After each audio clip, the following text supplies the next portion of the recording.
And Cindy, you have for us file item number 12, Delta Flood Emergency Response and Recovery. I'd just like to make one introductory comment, and that is that we plan these topics months in advance, and probably people are wondering, what are we talking about flood emergencies for in the midst of California's most significant drought? But I just want to remind you that it was June 3rd of 2004 when Upper Jones Tract levee failed on a clear blue sky, sunny day, no wind, no tide issues. It is a muskrat. And so floods can occur at any time, particularly as a result of levee failure. So we're grateful for the panel that's been assembled. Cindy, please introduce them. Okay, thank you very much. Yes, as the chairman said, we have this great panel with us here today. We have representatives from FEMA, Federal Emergency Management Agency, from Cal OES, the Governor's California Office of Emergency Services, and we also have Paige Caldwell from the Army Corps of Engineers, who was not on our agenda, who's going to be coming back in a few months, but was kind enough to join us today to help answer any questions that might come out of the panel presentations. So the focus of this panel today is really around two federal disaster recovery programs. One is FEMA's Public Assistance Program, and the second is the National Flood Insurance Program. And in the last about 18 months or so, there have been some major changes within both of the programs that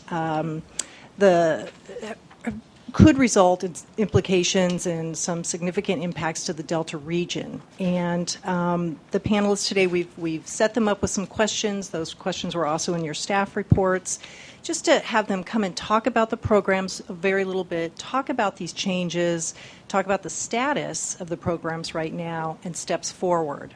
And then I'll run through my little introductory, and I'll talk just quickly about the changes that have occurred.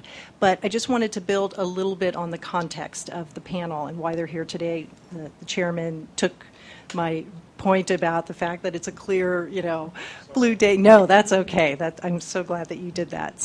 But I did want to remind everyone that we have had a couple panels in the past, one in October of 2012, and then one this last October of 2013, where we had representatives from the Central Valley Flood Protection Board, FEMA, Army Corps, Cal OES, DWR, coming in to talk about a variety of different programs, projects, activities around flood management, around emergency preparedness, response and recovery.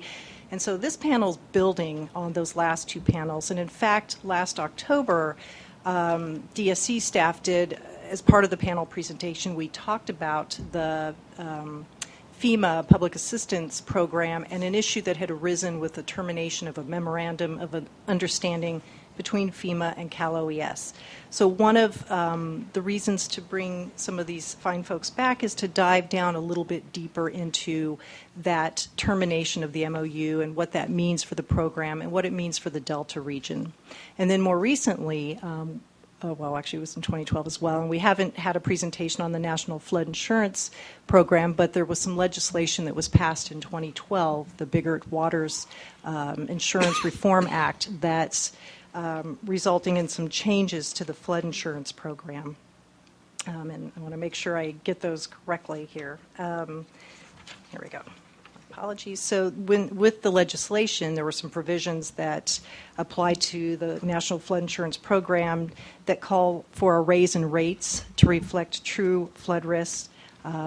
The legislation and some of the requirements within it are there to make the program more financially stable and to change how the flood insurance rate map updates impact policyholders.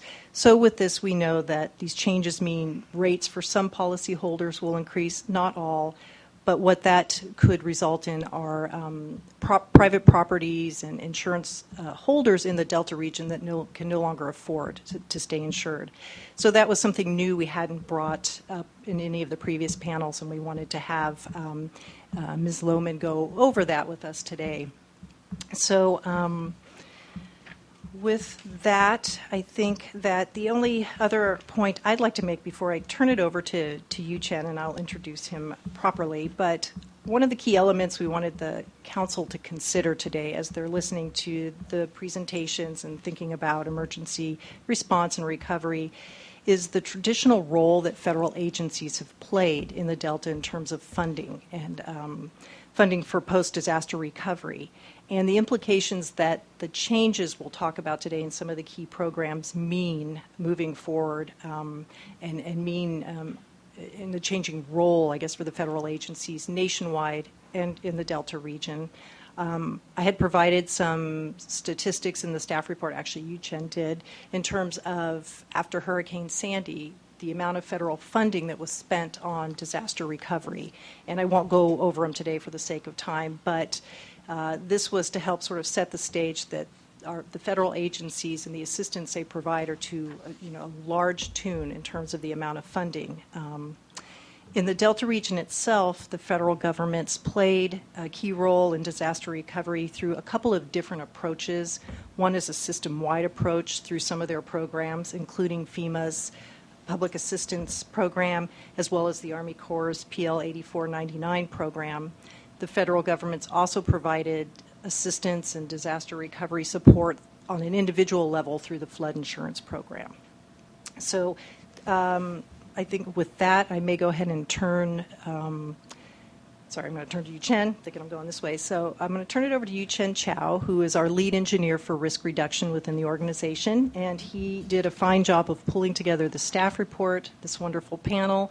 He's fairly new, and I want to give him a little face time. And so I'm going to have him introduce the panel members and just summarize very quickly what they're going to talk about.